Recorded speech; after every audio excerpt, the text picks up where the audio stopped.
There is a word that has been floating around the discourse regarding the former Yugoslav Republic of Macedonia's efforts to connect themselves to Alexander the Great and the ancient Macedonians.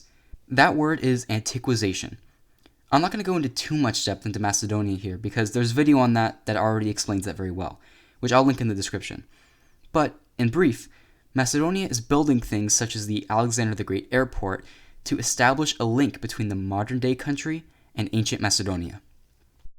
Antiquization is when a nation inflates, or sometimes outright fabricates, a connection to some ancient, glorious past to encourage nationalism or establish its right to exist or conquer a territory. Macedonia wants you to see history as a straight line, with ancient Macedonia and Alexander the Great far in the past, centuries of separation in the middle, and then the successor state to ancient Macedonia. This would leave modern Macedonia with a claim to the greatness, which is mostly military, that often comes with ancient Macedonia. But this model is far from the truth, because history's line is actually fairly janky. Take Germany as an example.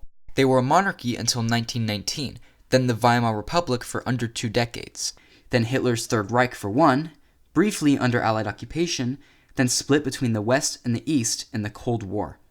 And now, finally, they're a democracy again.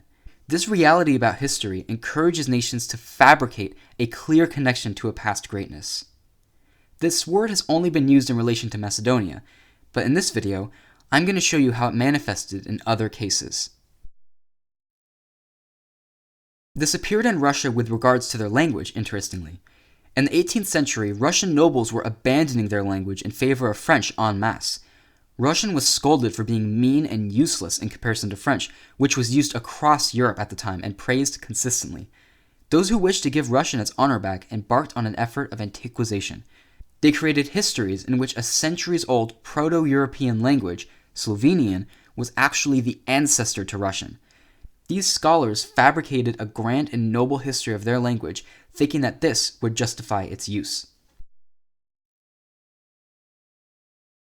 Before we talk about fascism, we need to define it.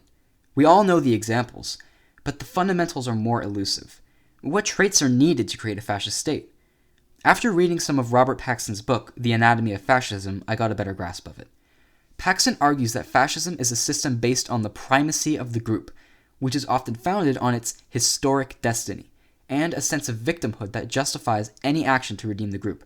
Therefore, whether or not your people really are ancient with a historic destiny to reign supreme is of the utmost importance. So, how did Germany, a state formed less than a century earlier, claim these traits? The answer is Antiquization. Hitler asserted that the German Aryan race was ancient, noble, the purest form of humanity, whose destiny was to conquer the world. Moving on to Mussolini's Italy, the first fascist experiment. He used Antiquization to connect his nation to ancient Rome. Over 1,000 years removed from Roman presence in its territory, Italy was attempting to connect itself to the epitome of the great nation in Western thought, Rome. This suggests that Mussolini was trying to create a sort of manifest destiny through the use of this callback. Because if Italy really is the successor state to Rome, and Rome controlled land in Spain, France, North Africa, etc., then perhaps Italy has the right to reclaim its lost land.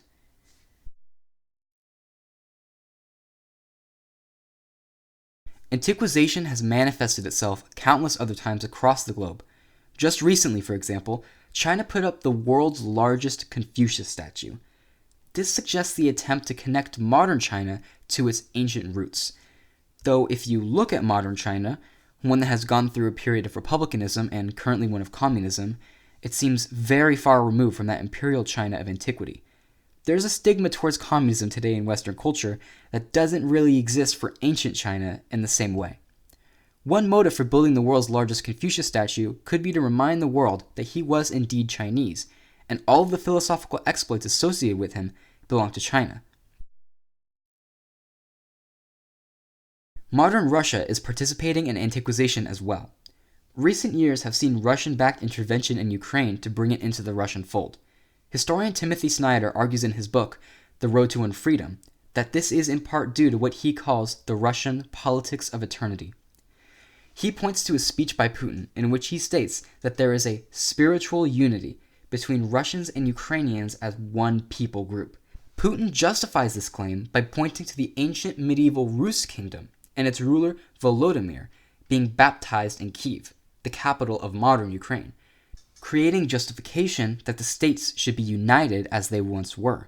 Putin points to an event over a millennia old to justify annexation of Ukraine today.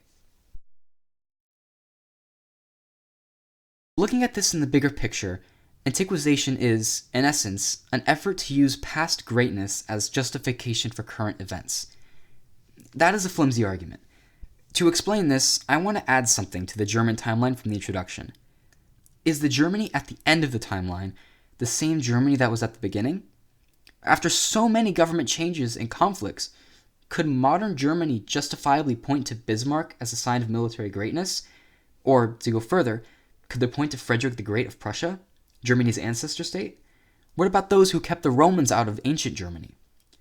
Did they live in the same nation as Hindenburg or Hitler? It sounds silly when you think about it that way, but that's what the nations discussed earlier in this video did. It's the same thing as connecting your nation to ancient Rome or Macedonia, or connecting your language or race to some ancient ideal past. Antiquization is important to understand because it allows us to point out dangerous rhetoric earlier with clearer terminology. When countries use Antiquization, it makes understanding history harder. After so many events, movements, and change, seeing the country at the end as the exact same as the one at the beginning requires you to stretch the truth.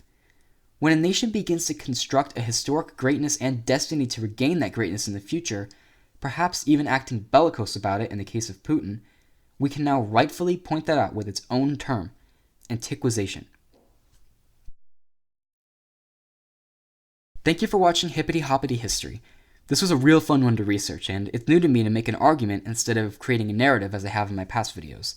Speaking of, the next video is going to be on the Paris Commune of 1871. Again, thank you so much for watching all the way to the end. See you next time.